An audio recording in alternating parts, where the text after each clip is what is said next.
Guys, welcome back to the Underground Takeover Podcast. It's your host DJ and my new co-host Suspect. What up, guys? Our next guest is Perth, one of the OG Perth rappers. Welcome to the show, Dvine.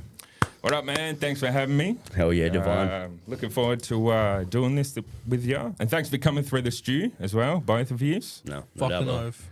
Yeah. Thanks for having us, man. For real. No, Thanks for having us. anytime. So my first question is, when did you first find the love for music? First love for music. I started rapping when I was like about 12 years old. I got into Eminem and, and like those sorts of rappers, like Tupac around that sort of stage, like late 90s who were sort of popping. Hell yeah. But before that, like my very first introduction to music was, I was in year 3 and my teacher at the time made us all write poems. Yeah. And I must have been pretty dope at writing the odd poem, because every one I wrote, like, she would hang on like the wall of the classroom sort of thing, and always gave me props for them and all that sort of stuff. So when kids came through, they'll be like, why is fucking Brad's poems on the wall and not mine or whatever? The jealousy, and she was pretty honest with it. She'd just be like, Brad's really good at it. Like, like this is something you should work towards. And that sort of gave me the first, like anything to do with music, okay, a little bit of confidence to try something I enjoyed, because I did enjoy writing the poems. And that's where it like first stemmed from music-wise. Like, as I got older and learnt rap and stuff, there's like other influences and stuff like that. But yeah, fucking oath. That's crazy how similar that is to you and I, you know? I know, because you had the teacher as well that gave you the props, right? Yeah, man. Crazy story. Yeah. And do you remember how old you were when you read your first verse? Writ the first verse? Yeah, I was like 12. Damn. Do you mind if I ask how old are you now, my brother? 35. Yeah, wow. Yeah, okay. Yeah, I don't look it though, right? yeah, no, not at all, bro. No, I would have said 28, brother, straight out. No straight one out. says I look 35. No, I wouldn't have called it, bro. Wouldn't have called it. Everyone says I look like 25 or something. But I'll take it. Hey, win's a win. A win's a win. What was your first studio session like? First studio session, like, was in my room, like not a proper one. Yeah. I had bought like a home setup for like my 16th birthday. My mum just like full hooked me up with a I don't know if you know what they're called, but they used to be called an M box. It's sort of like a, what do they have these days? Focus, right? Focus, right? Yep. And the little red boxes or whatever. Yeah. So before then, they had these things called M boxes, and it's basically the same thing. It's an interface. And okay. My mum bought me an M box and this fucking sick mic, actually, and that I ended up like selling to my mate when I was like super broke, but he still uses it and gets amazing sound. Still works like to this day, sort of thing. Bro, it's like probably the best mic I've ever rapped on. That's crazy. And I really want to get another one, if anything. The thing is, it's like it didn't have a make on it. Like you know how usually it would say like Neumann or something. Yeah, like Rode or something on it. Like, yeah. But it didn't have the name of a brand, so it's like hell hard for me to figure out exactly what it is. And Just I got this when I was aftermarket. 16. Yeah. It was weird because I got it from this place called Billy Hyde Music in Osborne Park, and then they shut down their store, and so I think they were just giving away shit from like mad free, like whatever was left. Just throwing it out there. And I'm pretty sure they gave me this like sick mic for like $200 or something at the time, but it was meant to be worth like $2,000 or something, and so I don't know. It just sounds amazing, but that was like my first studio session. When I first did like a proper one, I went to Shakedown Studios. Shout out Shakedown. Yeah. Shout out to Shaker. But back then, he didn't even have what he has now. He used to have like a different place, which was like a little bit more ghetto. It was just like almost like this little hallway, and he would have these like egg cartons on the wall. You know how the egg cartons are good for soundproofing and stuff? And it was just like packed egg cartons on the wall and stuff. Man. Yeah. So the old egg cartons. I think that would be a cool like visual to see. You know, just walking like, this is old school as dude. It does look fucking cool, actually. Like it's it actually works as well. Like, which is the fucking main thing. But it looked killer, man. Like going through there, I was like, hell, when it come back. And now what he's got now is just like amazing. It's crazy what he's got now, man. It's crazy how far to see most of the rappers have come from you know, like starting out to where we all are now. Like, Exactly. it's crazy, bro. Like, It's I'm crazy. excited to see like what you do in a few years. Like, people have been able to notice what I've been doing, but I've been around long enough also to see how, like, you know, like Shaker came up. Yeah, you bro. know, like Yep. not many people knew he even had a studio before what he's got now. Yeah, you know? dude. Before proper Shakedown, like, yeah, man, yeah. And that'd be like cool to know Rob on that level too, you know, like, Yeah, bro. Because No, he's a G, man, and like I said, like he's obviously great at what he does music wise, but like I consider him a friend, you know. Yeah. Like he's a really nice guy. yeah, that's cool, man. What a cool thing to be able to say, you know. Yeah, Fucking definitely. oath. How would you describe your music in like three words? In 3 words, Yeah. the fucking best. That's good. That's good. Yo, yeah, No, good no. answer. No, that was just being The that was fucking that was my best. ego rapper coming out. In 3 words, I can give you like 3 separate words, like relatable, energetic, Yes. and I'll just say flow because that's like my best part of my style, I feel, right? Like anytime I try write something, I want it to be like sonically easy for the listener just to hear in general, right? And Yeah. and so that's what I try and focus on. Not that I like don't focus on writing dope lyrics or anything. Like there's a piece to the puzzle of how to work a song and figure it out, right? Yeah. But there's a lot of people, like especially women, not to like judge them or anything, but that as soon as they hear a good beat, they'll listen to your song, right? Yeah. And that's Yeah. half of the fucking population. So like I work on trying to find a sound that Yep. people love straight away.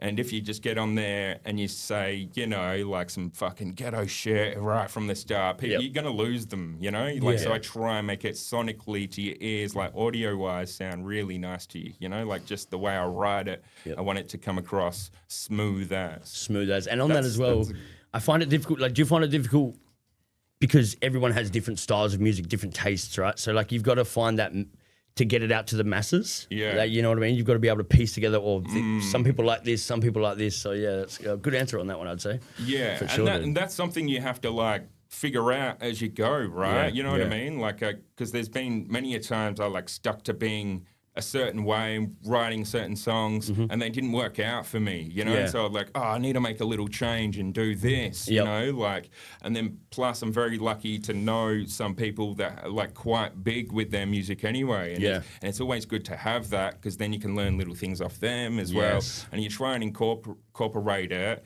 into your own stuff. Like I always say, like any rapper's style is literally just like a mixture of like your 3 to 5 favorite artists, Yes, brother. plus yourself mixed in there, Dead and right. that's how you make your style. You know, Dead right, like dead right, though. that's literally how everyone does it. Yeah. Yep. What separates Dvine from the rest of the Perth rappers?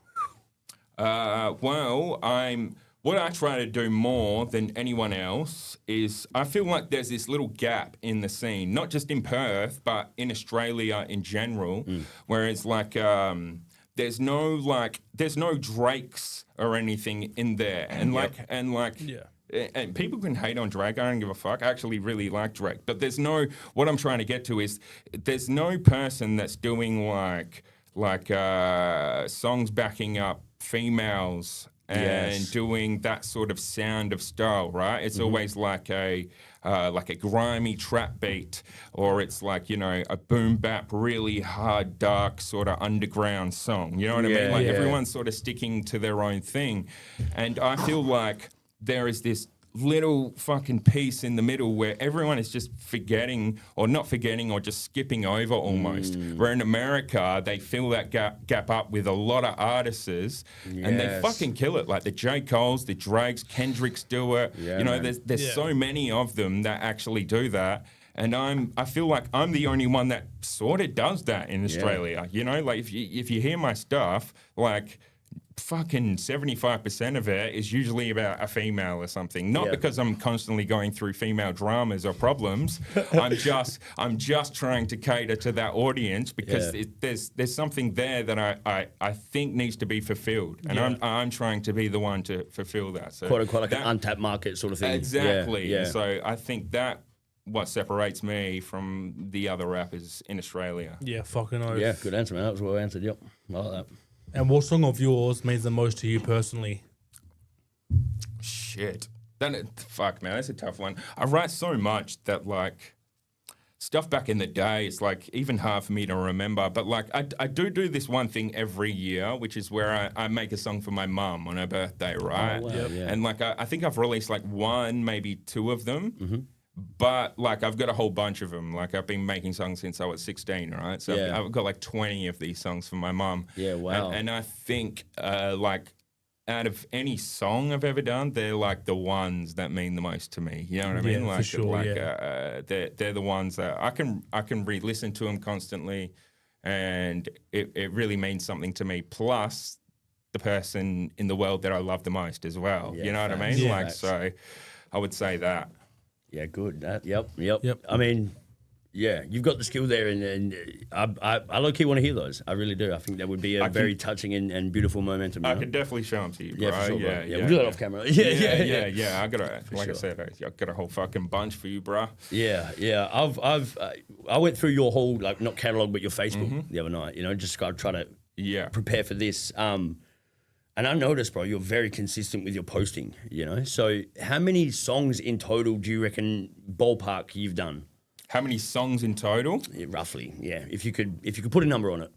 I don't know, thousands easy. Yeah, easy, In yeah. the thousands. Like the stuff you see on Facebook is usually a video of me rapping to the camera, right? Like I have those songs finished, like written wise, like some recorded and all that sort of stuff. Like it depends, I guess, like what you're counting as a song. Like how many have I released? Yeah. Then it's a different number. Like it's hundreds what I've released. Yeah, okay. But what I've actually made is that there's thousands there. Yeah. I relate to that. Yeah, I understand. I know, because, man, you showed me something last week or the week before or something, and it was you from like 16 or something on YouTube or whatever. Yeah. And you were showing me these videos of you just doing the same thing. Yeah, just sitting in front of a camera and just barring out. You got fucking heaps, yeah. You got heaps of the same thing. I mean, there's still songs, right? Like heaps of people love them. If we're talking that, there's definitely thousands. But I could literally go on there and do 2 or 3 a day. But the thing is, with the algorithm, it doesn't really work good for you if you do that. No. And we were talking about that. You need to make people, your fans and your audience, miss you a little bit. Yeah. Because if you release something and then you release something the next day, it gets less. Facts, Less amount of love than what it did the other day. Yep. Because people just heard you. You know what I mean? When they're fiending for it and it's been a while, that's when you'll get the most, love out of it. And so there's a thing in between. If it was up to me, I would just keep releasing all these songs I have. Yeah. But it's just not. Business-wise, it's not a smart move for me to do, so I try and stretch That's a it good out outlook a to little have bit. too, because like you do, as much as we want to, I just want to rap for the sake of rapping and get my story out, whatever, you know, because people relate, you know, but it does get to a point where you're like, okay, it's getting repetitive, like just, you know what I mean? So yeah, I get that, bro. Yep. 100%. Yeah, that's the thing. Rappers full get it. You know what I mean? If you're bro. a rapper, you totally understand what you're dealing with. And it's only got worse. Like back in the day when Facebook like first started, you know how you have to like pay for your posts and shit now? Yes. Yeah. And now they show, I think it's to like 2 to 3% of your fans. So if you have 100 fans on your page or whatever, 2 or 3 people are going to hear what you posted. Yeah. But back in the day, if you had 1,000 fans on your page, all 1,000 would see them. But now Facebook want money, right? You know what I mean? So but that's what it's all about. And so it's a bit tougher these days. Yeah, like the people that were switched on back in the day and sort of realized, we could use this. Yeah, utilize that. This platform to fucking get our name out there and our music.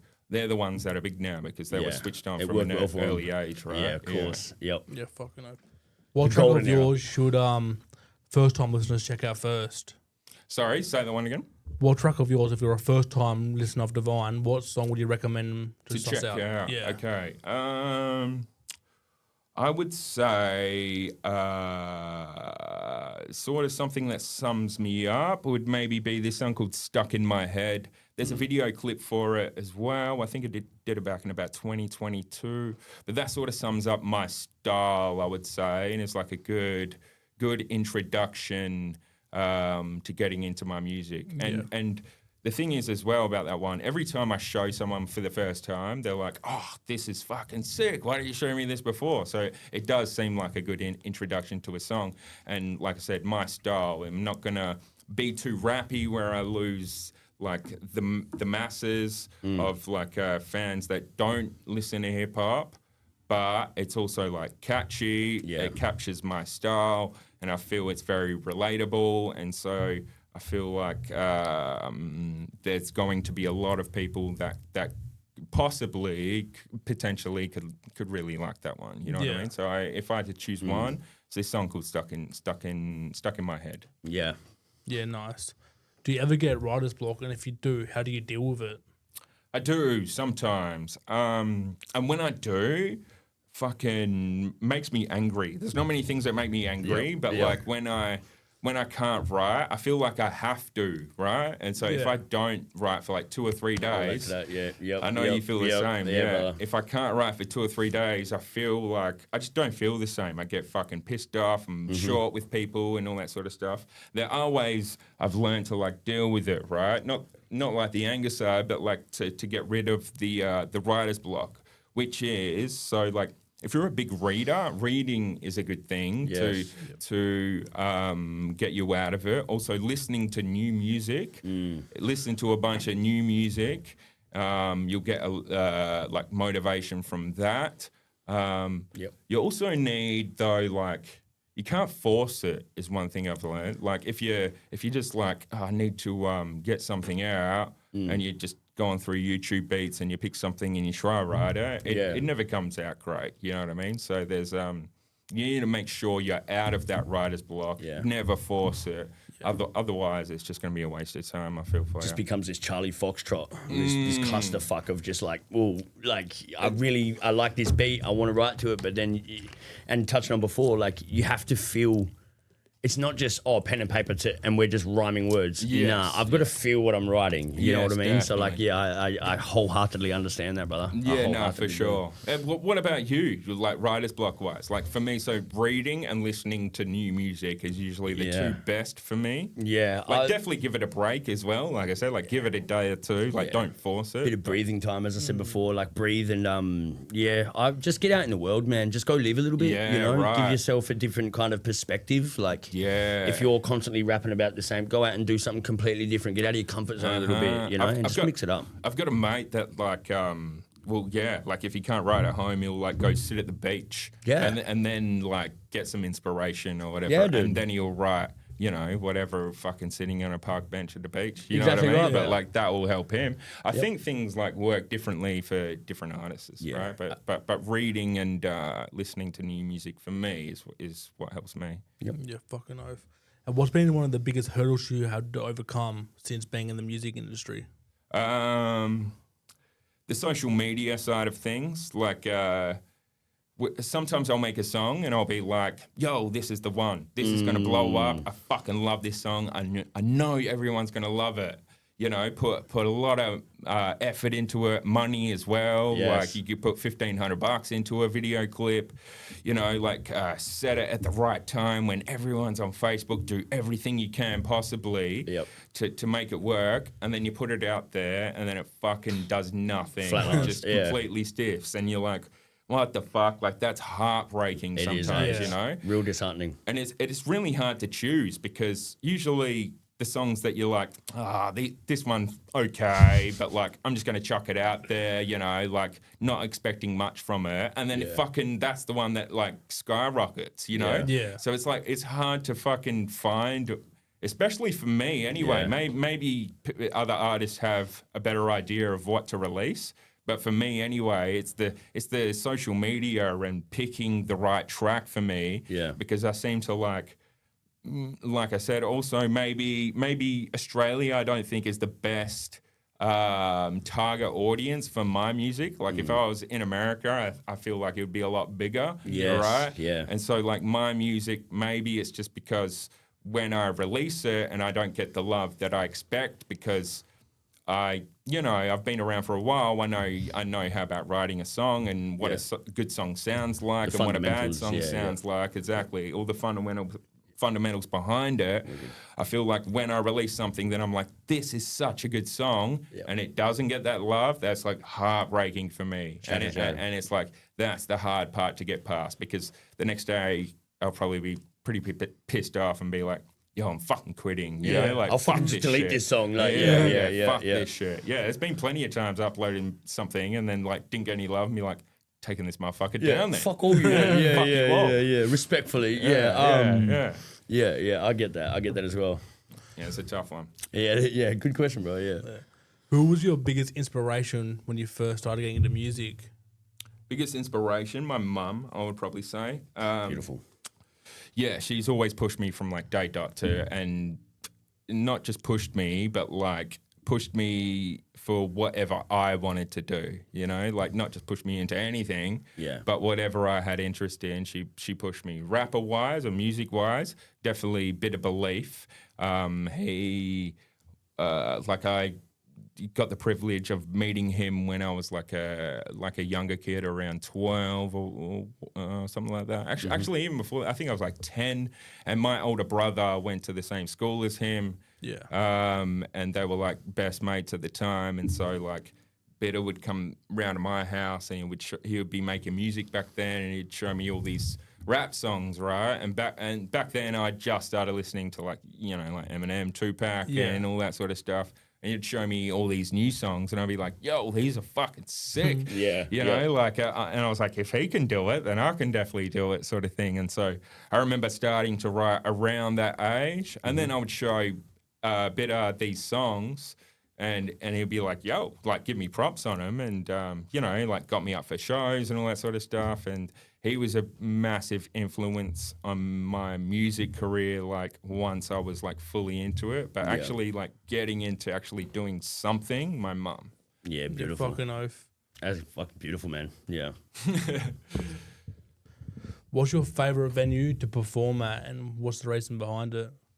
Favourite venue, Rosemount Hotel. They got two places there though. Bar 459 is okay, but only holds like 100 people, and it looks like a little hallway or whatever. Oh, yep. Yeah, It's like close quarters. Yeah, you guys playing at 459 or been down? I think we're planning on doing one. We've got a lot of shows planned, but yeah, we haven't been there yet. You've been there as well. So like that's okay. It's like super narrow though, and that's good for like. Only holds 100 there, so even if you get 70, because it's like such a small room, it looks packed. Okay. But their actual main room there is probably my favourite to play at. I like anywhere that's got a good sound man out of anything. You know what I mean? Like that knows what they're doing. That show at Milk Bar that we just did last weekend or weekend before or something. With your tour with Bitter. Yes, at the end of the tour. That is another good one. So I played there back in the day as well when it was called the Civic Hotel. I was I was like 20 back then or something, and it was dope back then. But now they've like you know, they've got a good vibe over there at the Milk Bar too. Like, they do. It's fucking sick, man. Dude, and honestly, remember like I was talking to you like maybe. Just after I did sound check, and I was like, "Yo, it sounds mad echoey on stage." But I was like, I think once there's like bodies in the room, it will soak up that echo-ness. And it did. As soon as I got on stage, you couldn't hear it. You could just hear yourself crisp. So now these days, I would say probably Milk Bar is my favourite venue. Back in the day, Rosemount Hotel, the main stage. But we had problems there, just like any gig. There's especially a hip hop gig. There's always like fights and shit that pops off, right? Like we got banned there because some guy got knocked out, hit his head on the curb, and he was in a coma for like fucking months, right? Wow. So like, and that seems to be like a constant thing that happens at hip hop venues. Something we're trying to change. Exactly. And there was even shit popping off the other night at Milk Bar out the front. Was there? Yeah. I wasn't even aware of that. I've seen that. Yeah, it fucking some chick and some dude, and I had to like break it up, and they were like, "No, I just fucking, you know, you're not a part of this." And I was like, "Well, we actually want fucking gigs to continue playing here, though, and you're just about to fuck it up, sort of 100%, thing." 100%, man. It's quick, man. It's quick. Exactly. You know what I mean? I know. And you get blacklisted from one, it's hard to get anywhere else. You know what I mean? Yeah, right. 100%. So I don't want that to happen, especially you know, because like I'm saying, I think that's now probably my favorite place to play at. It sounds fucking sick there. Anywhere with a great sound, and that venue was fucking killer. Fuck yeah, I love how it's got like you got the pub, and then you just go through that door, and it's just like a whole different vibe. You know what I mean? I really green room as well. Yeah, like, dude. Chill there. Like artists always want a green room. You don't want to like chill with the crowd for the entire time. You know what I mean? Like it's good to meet them and hang with them a little bit, but being out there can get a bit. What's the word? Exhausting, I guess. Daunting. It's just like, yep. So everyone asking for signatures and You like as an artist, you do sort of want like 5 or 10 minutes before you go on stage, just to sort of like clear your thoughts and stuff, right? Yeah. And so like a green room is like a great place for that, and a lot of venues don't have that, and so it's like you just got to sort of just deal with it, just suck it up, sort of get thing. straight up, but get up and kill it. Yeah. If you could host a festival, have 5 artists on the lineup, including yourself, you're the headline act. Who would be on the lineup with you? Anyone in the world? Yeah, dead or alive. Oh shit. Yeah. Okay. When he says the dead or alive bit, that's what throws me off. Film like, God damn it. We'll definitely have J. Cole on there. He's my number one. Yes, straight up. I would have Joe Budden on there. He's retired now, but he's alive, so That's a win. We'll throw him in there. Shit. I would go Tupac as well. Fucking oath. So what do we got? Me, J. Cole, Tupac, Joe Budden. I would go. I want to try chuck like a chicken there, maybe, but There's not many female artists these days, is there? yeah, I'm trying to pick the best, the absolute best. I don't know. Like, if we're just going to keep it rapper wise, I'd probably go like a Nas or something. Yeah. Maybe a Nas. But they're always going to be like American rappers. Like, I'm not a massive fan of the Aussie hip hop scene. Not that I'm not a fan. I just don't listen to too much. I'm a bit off the pulse of it, sort of thing. You know, so. Yeah, that's like I like that because I'm almost polar opposite. You know what I mean? Like for me, it's Perth rappers, and then maybe Eminem and Hobson. You know what I mean? So it's kind of cool. I like that. I get you. Yeah. And like I do recording, right? So I hear a lot of the Perth artists anyway. Yeah, facts. Yeah. And out of any state, Perth has the best rappers by far. Just so we're all clear. So we're all clear. Yeah. By far, they're the best fucking rappers. And I hear fucking dope shit. It's just that I don't know. I'm a chiller, man. I was brought up on Motown music from my parents, like when I was a kid and all that sort of stuff. Motown music, boy. Yeah. So I listen to a lot of different stuff compared to what most rappers, I guess, would listen to. Fucking oath. Do you think that's affected your music style too? Sorry, DJ. Like, you know what I mean? Like, Definitely. Yeah. A lot of my shit is soulful, right? Yes, bro. Yeah. 100%. And if I'm ever making a beat, then I grab samples 100% from like Motown soulful music, and you'll hear it in the background. They're all like, yeah. Cool. Yeah, I love that, man. So- I love that. What's next for Dvine this year? Have you got anything in the projects in the works? Yeah, so I got a couple of things. So we're gonna work on something. Me and Suspect. What was that? April 17th. Yes, sir. Sure. 17th and 18th. Yep. 17th and 18th in Bunbury. What's the youth centre called? Do you know? I can't pronounce it real, but it's like Coolambilly Woola or something like that. It's the new youth centre in Bunbury. Yeah. Right. So new youth centre in Bunbury. There's we're going to put on a workshop for kids up to 25 anyway. That wants to come through and learn some hip hop. Hopefully we can learn or teach them the basics. They can learn how to write a song. If possible as well. We still got to sort of discuss the meat of it, but hopefully we can find a place where they can, if they do write a song, they can perform it as well. So I've actually teed that up. Sick. Okay, cool. On the 17th, they want us to do the workshops. Okay. And then the 18th, maybe a showcase. So All right. yeah. Nice. Because I brought up to them when they're perfect. like, talk about community engagement, and I was like, well, That's perfect. So yeah, definitely in the works, man. Yeah. The only thing is if they write a song on the 17th, it's going to be hard to learn it by the 18th. You know what I mean? Yeah. But I mean, like it's not going to bother me if they put their phones out not gonna bother me either, or whatever. You know what I mean? So I mean, it would bother me if I did that, but only because, you know, like, we've got a certain reputation to uphold. But, like, I don't mind. Bro, these kids are just starting out, you know? It'd be kind of cool. The thing is, it's like all about youth work is building kids' confidence. Yes. And that's what you want to do. So on the 17th, if we can just get them a 6-song written that they're happy with, like, and there's no pressure to perform it. They don't have to. But also, if we can put on, like, a competition, give them a bit of, you know, like a little something. If they win, they can get, like, a gift card or a song with a certain artist or some studio time or, you know, for the top 3. We'll definitely sort something like that. But that's the next thing. I also have a show in Melbourne, April 6th. Yep. Laundry bar.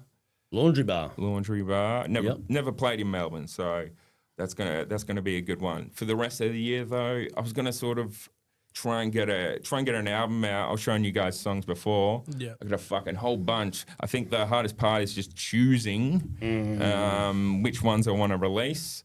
Getting them sounding fucking sick. Yeah. Try and get something out by about June if I can. And then I was gonna head to Egypt and see some fucking pyramids, my brother. Yeah, brother. Yeah. I was telling the boys you're big on conspiracies too. So I was like, if we can bring it up, but we might be here all night. You know what I mean? Yeah. More than welcome to bring it up. But yes, it's going to be a long podcast. I promise Hell you. yeah. But yeah, I'm going there. I'm gonna definitely at least see some pyramids, if not try and dig some shit up. Yeah, for sure, for sure. There's got to be archaeology finds everywhere for that, dude. You know what I mean? I'm gonna hope you fucking blow up, dude, because I'm gonna need some bail money. As soon as for I get sure. But arrested, I got you. You just see on the news, Dvine, Perth artist climbs pyramids. Jail 10 years. Like, God damn it. Oh, you get 1 year for that, actually. 1 year. 1 year for climbing the pyramid. 1 year, bro. I'd do that. Yeah. I've done a year jail. It's nothing, bro. It's nothing. You know, I've got a plan. I climbed the pyramids, bro. Oh, we got a year jail for it, but I still climbed the pyramids. It'd be a flex and a half, dude. Imagine the footage, dude. I would bail you out, dude, if you ever did that. Straight out. I would find the money. I would make that happen. Oh, man. And every dollar over here is like $35 Egypt, right? We're in the wrong country, bro. So even if it's like fucking 100 grand bail money, it's only like, I don't know, like 25 grand or something you might need. Shit, yeah. Hey. But 100 grand is a lot. Like, like that is a lot. I don't think they're going to need 100 grand for me climbing a pyramid. Imagine that, eh? They're like, well, you're 100 grand. I'll take the year. You know what I mean? Straight up, bro. Yeah. I'm 100% taking the year. Yeah, 100%, bro. 100%. I need my money. Yeah. I'd rather say that I did it. 100%. 100%, man. Because, you know, cameras everywhere. Someone's got to get that on camera, you know? Yeah. Well, put it in a music video. Obviously, have my own footage. Yeah. But I'm going to try to do it at like midnight or something so I can try and avoid all of that. Yeah. Not get arrested. Yeah. We'll see how we go. Where do you see yourself in 5 years, and what's your like 5-year goal? Shit. I don't know. That's a tough one. I'll probably still be releasing music. I love hearing that. Yep, killer. But like not trying to be like a rapper. Like my entire life, I've been aiming to try and be this like famous rapper, I guess. But like, I don't know, last few years that sort of like fell off for me, and that's not really my goal anymore, right? So like I love making music, and I make it every single day, and I still love the music I do make, and I feel like everyone should still hear it, and I feel like if I stopped, I'm gonna get mad depressed. So I'm always gonna make music. I'll probably still release it in some sort of capacity, but I also hate social media. So within 5 years, I don't think I'll be on any social media. Maybe have like a Spotify or something, and that's just where I'll upload my music. Just like a sole exclusive platform. Yep. Maybe like a YouTube as well, maybe just for like if I do video clips or anything like that for like some really big, like songs that I really like. Besides that, like I can definitely see myself trying to do something else. So like I want to sort of get into like maybe politics or... My aim from the start was to do something I love, but also make a change for the world. Like if you listen to my favorite artist, it's like Tupac. I was like brought up in Tupac, and if he was alive now, he would not be a rapper. He'd be going for like presidency or something. You know what I mean? Like Jake. And would have won it too. I would say so. His like the way he talks, right? Like there's this famous thing where he gets up in court. and you know they're trying to judge him for some chick lied about like sexual misconduct with him or whatever. Yep.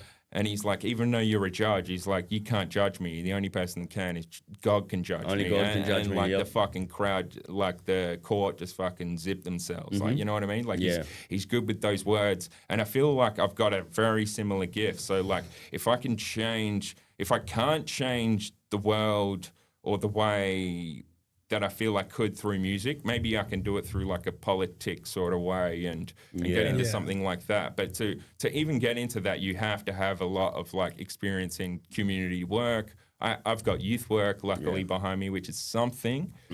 But I'm probably going to need a lot more. So I'm probably going to need to go to school and learn a couple other things before that sort of pops off. But in 5 years' time, I won't. President. President. Won't be. You know, I don't think I'll be as like a well-known rapper as what I am now, unless like some of my songs just happen to blow up, which would be great. Then I'll be like, yo, cancel that shit I said. I'm going on tour, my motherfucker. Fuck being president. I'm a rapper again. Straight up. Straight up. Yep. But besides from that, like I said, still releasing music, but not really trying to push it as much as I am now, and trying to do something where I can make a change, but also makes me happy, and also work towards making a family. That's something I've always wanted as well, and I've just never been able to have as well. So been too busy rapping. Too busy rapping. bro. Girls hate it.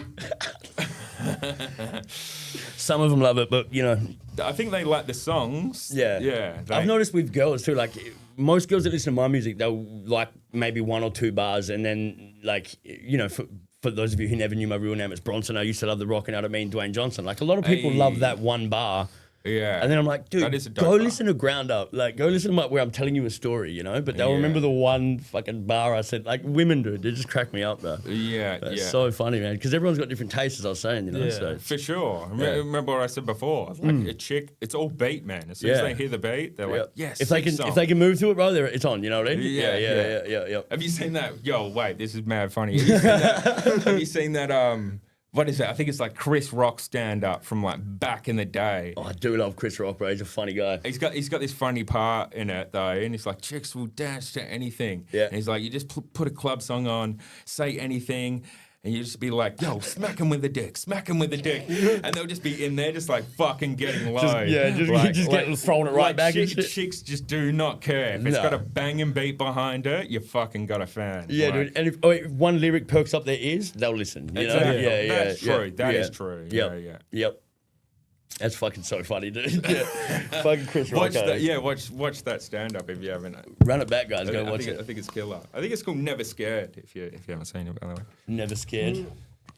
You're good? Done it again. Yeah, I fucking took my hoodie off when I came off. What's happening? He just keeps oosh. Like there you go, my boy. It's not my first rodeo. That goes that way. Yep. There you go, brother. Sure. And we're back. Fuck, it gets hot in here, eh? Does, bro. You're the one wearing a G'd up jumper. Bro, this thing, G'd up, shout out, thick. That is a thick ass jumper, man. I took mine off. What's the biggest achievement you think you made since you like started making music? Biggest achievement, fuck. I don't know. I had such big goals, man. Like, I'm pretty sure everyone has this goal. It's like when they try to be a rapper, they want to be like the best rapper. Yeah. Right? Like, and I think as time went on, my goals slowly like came down, sort of thing. Mm-hmm. And like a few years in, I was like, oh, well, maybe not be classed as the best rapper, but maybe like the best in Australia. And then like as time went on, I was like, oh, maybe just the best in Perth, or, you know, like... or maybe the best in my suburb. You know, It just quickly goes down, brother. Yeah. Just the best in my house. Okay, best of my street, goddamn.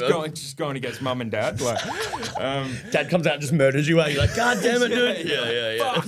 This is where I got the talent from. Got the gift of my dad, or gift of the gab. I got that shit from my dad. You know what I'm saying? Yeah, but god damn. But fuck, I was going to say something, but I think I lost it. But, man, like, goals have changed. Yeah. But I think that is like, that happens quite often, I think, with everyone, right? Like, with no matter what you're doing. Now I I don't know. I'm trying to think of like the biggest thing. I've had some like collabs with like, so looking back in the day, like I said, Bitter Belief was a massive influence on me. And but I was lucky. I got tracks with him back when I was just a teenager, you know, and I'd sort of like accomplished those early. Yeah.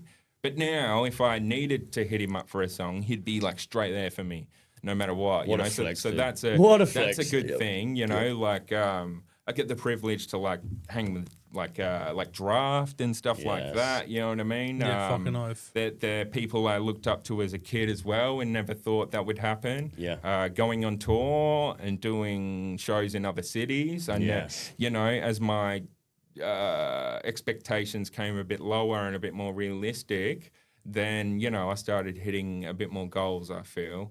You know, but I really wanted to be the best in the world. But the best in the world, I also learned as you got older, it's just by opinion. You know, I could call myself the best in the world now. Like, and to me, I'm the best in the world. Right? If I say that, right? And you might say 5 other people, you know, your top 5, and you might say your top 5, and then Brandon says a top 5, and they're all going to be different. So what I've learned, it's like, you don't have to try and be the best rapper. You just do what is best for you, right? You know, and make the music that you like. Yeah. And if it resonates with everyone else, they'll love it too, and you'll get a big fan base. Yeah. But never try and you know, like do something. Yeah, like never try and fucking get out. Exceed that level. There's a good. Hope for the best, expect the worst. You know what I mean? Yeah, that's a very good way to put it. Yeah, always, man. Yes. That's a good way to good motto to live by. You know? Yes, exactly. Because then you can't get shattered, right? You're gonna have realistic expectations, Dead right? Right, you know, dead right. Yep. So, yep. And like I said, I could say I'm the best, but someone else might disagree. And so, like, you know, who the fuck is right? You know what I mean? So there is no best. Like. Yeah, I just learned not to look at it as try and be the best rapper. Yeah. I just looked at it as time went on, oh, well, there's these other things I can kick, you know, like go on tour and do a song with this person and blah, blah, blah. And I smashed those. But but as a kid, it was like, yo, want to be the best rapper. But I don't think that's the best way to look at it at all for any artist. I agree. Yeah. I agree, 100%. I'm pretty sure that's all done, all that questions. I got one for you. Yeah. Since you know you've been a youth worker and I've been on the other end of it, what inspired you to do youth work? Okay, that is a good question. So there is a bit of a story behind that as well. So I used to, like I said, I'm quite good mates with Bitter Belief. I used to live with him as well back in about. When I was 24, so what was that, like 2014-ish or something? 4 years ago? No, yeah. Thank you, bro. I'll take that. And so, like, he started doing youth work back then. Like, he was doing banking, and he was like, I need to get a fucking out of this banking, right? Yeah. And he was like, I want to try something different. And he started doing a youth work course. And during then, he had no money as well. And I was setting up weddings for work. And I had him working with me, like setting up weddings to get him money and all that sort of stuff. Yeah. But as he was finishing his course. And then when he finished his course, he was like, because we're like quite close and know each other quite well, he was like, bro, this is the fucking perfect job for you. Yeah. He was like, if you don't do this, I'm going to be fucking disappointed in you sort of thing. You know what I mean? So I was like, I gave up the setting up the weddings and all that sort of stuff. Did the youth work course, and I fucking loved it. And I got a job out of it. Made some good friends through it. Also wrote a couple of really good songs. So one of my biggest songs, "Take Me Away." I wrote that on lunch break when I was at youth work because it's half of it like is about domestic violence. One verse is about domestic violence and the other verse is about homelessness, you know? And that's what I was learning about at the time. And so on my lunch break at the TAFE I went to in Joondalup, I just wrote this Take Me Away song, and it ended up being one of my biggest songs. So It's crazy where you find that inspiration too. You know what I mean? exactly. I never would have wrote that without even going there. So Yeah, wicked, man. Like, I've got mad respect for youth workers, man. Obviously, gone through DCP in the system, and yeah, you said you went through Mission Australia, same place I worked. Yeah, exactly. I went through Mission Australia in Bunbury, but so like, and I'll never forget like that team's name. You know what I mean? Like I used to when I turned 18 and they kind of cut you off because you're at that age limit, whatever. Yeah, yeah. I went back there when I was 21. 25, isn't it? They they help you out in too? Bunbury, Right. the list was so big, and like I was getting mental health. I was doing all right, you know. I went from being this troubled kid to kind of understanding my mental health, and like they helped me out a lot. They really fucking did. So, Got you, bro. like, mad respect to you for that one, brother. Thank you, man. I reckon we need more appreciate youth that. workers like yourself, brother. Oh, I appreciate I reckon that, that's brother. what we need. Yeah, we'll make it happen April 17th. Yeah, and 18th, brother. and Yeah. You've inspired me. I might even go do a course, bro. Youth work course. I might even Hey, Hell yeah, you man. do. Yeah, I reckon I might, eh? Yeah, definitely. Yeah. You can get it covered by government funding as well. So Oh, true? yeah, until you make like 50 grand a year off it, they won't ask you for shit. So Yeah, I haven't even held or never seen 50 grand. So I only wonder, a you know what I mean? 6-month course as well, and all you'll need is a Cert 4. Oh, true? Yeah, yeah. Cool. Yeah, I might look into Cert that. 4 in youth work, yeah. I might look into that one, brother, for sure. For sure. Yeah, And then when good you ask me course. next question, I'm like, inspired by Dvine. Yeah, but no, it's killer, man, because like, I got all my assignments as well. If you're struggling, you can just copy off me. No jokes. Yeah, I want you to be, We'll cut that bit out, I we'll cut want- that- no, I want yeah. you to be a good youth worker. yeah, no. I mean, like when I was in prison and that, I did like all the peer support courses and that, mental health Nice, courses and all that sort of nice. stuff. Yeah. So I'm halfway there. I did see that on the article. Yeah, it was yeah. saying So that. I did do all that sort of stuff. So, yeah. Jail changed me. It made me want to kind of realize that my problems aren't as bad as what I thought they were. Oh man, you're a great guy, and I'm so Thank glad you, I bro. met you. And yeah, all your mates, you're a fucking killer, honestly. Yeah, I love these boys, man. I'd die for these lads. I would, you know. These guys have helped me through a lot as well. So, fucking oath. Awesome. fucking oath, my brother. That being said, the next thing you'll see is the live performance.